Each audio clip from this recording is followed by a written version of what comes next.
we have seen this week a potentially very important legal victory for free speech. This is about the case of Sean Corby, who was a employee of ACAS, that's the government's workplace conciliation agency. And essentially what's happened is Sean Corby made some social media posts on a kind of internal workplace media platform. And what he did was criticize the Black Lives Matter movement and critical race theory more broadly. Now, he didn't say anything particularly inflammatory. Basically, all he was saying was, I don't think that this is the correct approach to mediate racial injustices. There's probably a more productive way that we can go about having this conversation.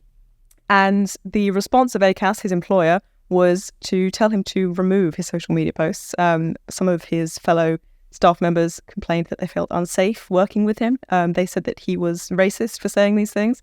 Sean Corby took ACAS to a employment tribunal, and he's won.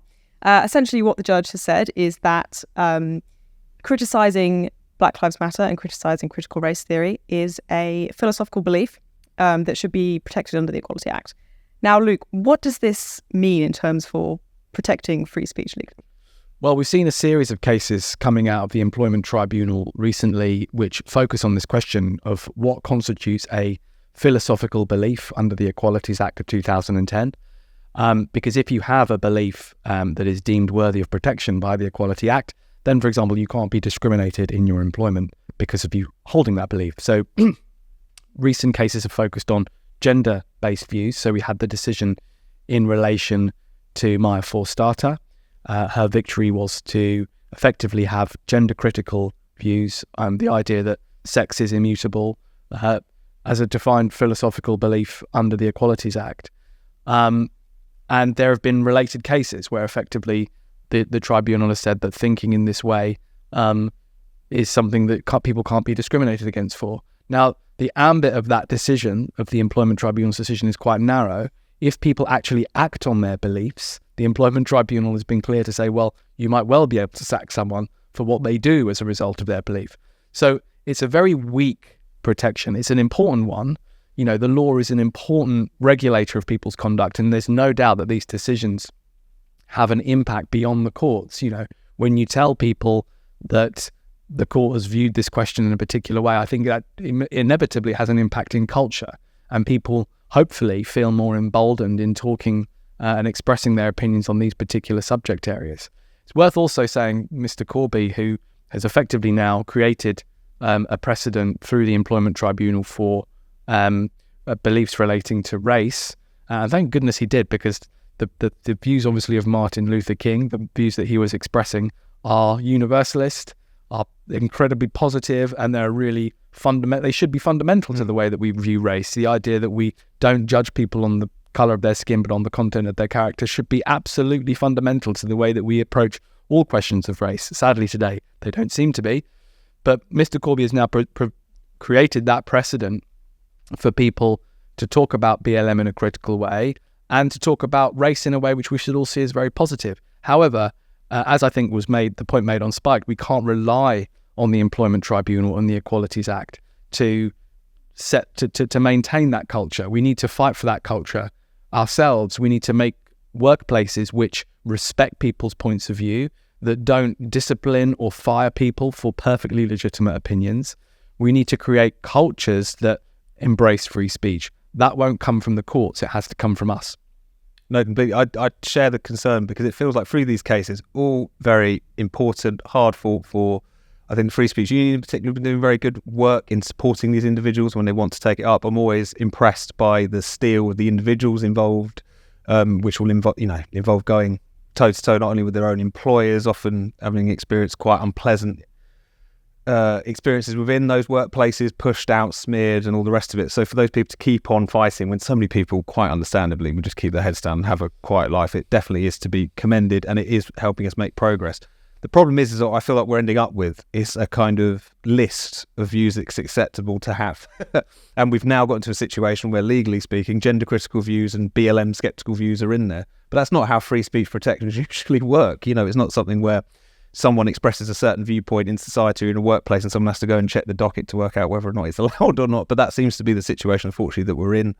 It is really striking as well, the terms on which his colleagues tried to have him ousted, or at least tried to have him recant his views on this particular social media platform, which was to suggest that he was expressing a kind of deeply held hatred towards black and ethnic minority people agitating against racism, which in a weird sort of way was an attempt to kind of install like the kind of Ibram X. Kendi standard, like you're a racist unless you are actively anti-racist. And by actively anti-racist, I mean pro-racial discrimination with a progressive sort of gloss. So I'm very glad that that's been kind of pushed back again quite firmly. I'm just always struck in these situations by the abject cowardice of the employers, because in this situation, it seems like, and in various other situations as well, it's not as if this gets brought before a employer or a boss or a HR person who is equally appalled by these particular views. They probably just want this issue to go away. They don't want to be smeared as a racist or as a transphobe or something else as well. But just being able to have the conversation as simple as you're being ridiculous in a nice kind of way, that's not what he's doing. He's allowed to hold his own particular beliefs.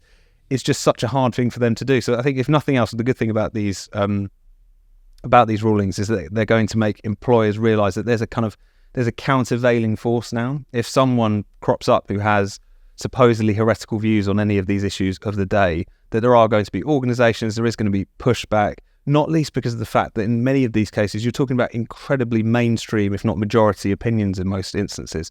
So I'm glad it will make the bosses more scared of doing this kind of thing. But it's certainly, we need to go a lot further in terms of protecting freedom of speech. Well, all I'd add to Tom's remarks is that we have to remember that the insidious side of cancel culture are really the cases we don't hear about. So all those cases where people have been put off expressing an opinion because of the climate that they perceive around them. You know, people say that cancel culture doesn't exist because, you know, well, people who talk about it are journalists writing in newspapers. They have these huge platforms. Well, they have free speech, don't they? Of course, that's true. But cancel culture is far more insidious than that. You know, I know that the Free Speech Union, I think, is such an important organisation because it highlights how cancel culture really works, which is it creates this atmosphere where only one particular opinion is acceptable. And in Corby's case, that was that BLM is the way to deal with racism. This is how you are an anti-racist. You are anti-racist in our way. And it's a complete shutting down of political debate. That's what cancel culture attempts to do. It tries to make people scared to say things that are deemed unacceptable. And I think even though these legal victories are qualified victories and are limited because they are effectively, the law is always limited in what it can do, it just creates that gap in cancel culture's ability to control what people say. And that has to be a good thing.